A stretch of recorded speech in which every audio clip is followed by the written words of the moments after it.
আবার একটা নতুন রেসিপি দিয়ে চলে এলাম তোমাদের মাঝে। তো এই দেখো 5 ফোড়ন দিলাম, দেখতে পাচ্ছ।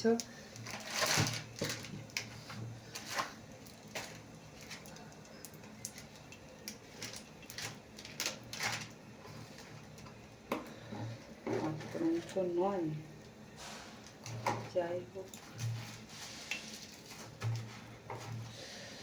যাই হোক এটা দিলাম। আর এই দেখো পেঁয়াজ। তো দেখো বন্ধুরা, পেঁয়াজটা ভাজা হলো। আর একটা জিনিস ঘরে খুঁজে দেখলাম নেই, যারা দেখো মাংস হচ্ছে।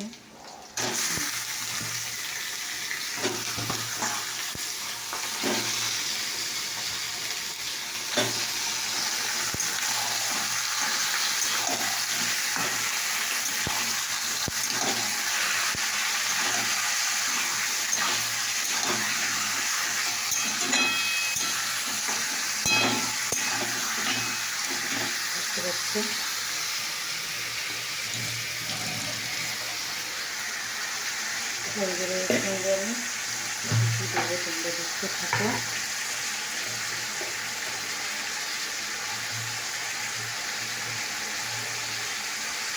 আগে নুন দেবো, প্রথমে আলু করবে, আলু দেবো আর হলুদ দেবো, এবার নাড়াতে হবে।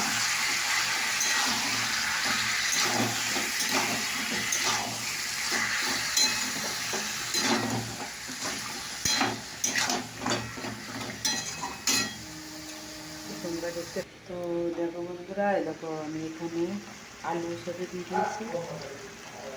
তো দেখো বন্ধুরা, এখানে আদা রসুন কোড়া আছে, জিরে গুঁড়ো, ধনে গুঁড়ো, লঙ্কা গুঁড়ো দেওয়া আছে, দেখতে পাচ্ছ। দেখো দিয়েছে। আর এখানে দেখো মিট মশলা আছে, মাংস দিয়ে দিলাম সবটাই। এটা সবটাই দিয়ে দিলাম।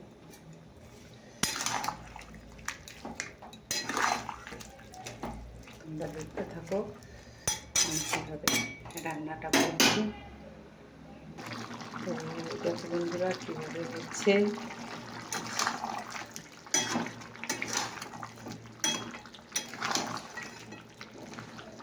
দেখতে পাচ্ছ,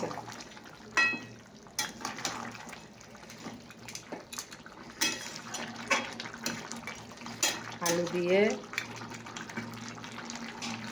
মাংস হচ্ছে। আর একটা কথা হলো যে হলুদটা একটু মনে হচ্ছে কম হয়েছে, যেহেতু আবারও আলু অ্যাড করা, আলু দেওয়া হয়েছে।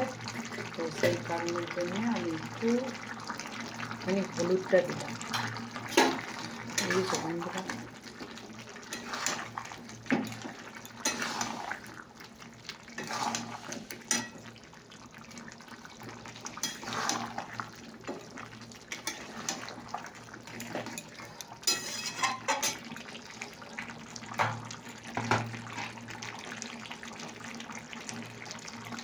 তো দেখো বন্ধুরা, মাছ কষা হয়ে গেছে। তো আমি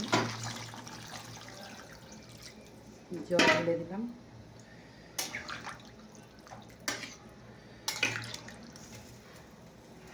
এবার আমার এই রেসিপিটা একটু ফুটে গেলেই হয়ে যাবে। তোমাদের কেমন লাগলো অবশ্যই জানাও।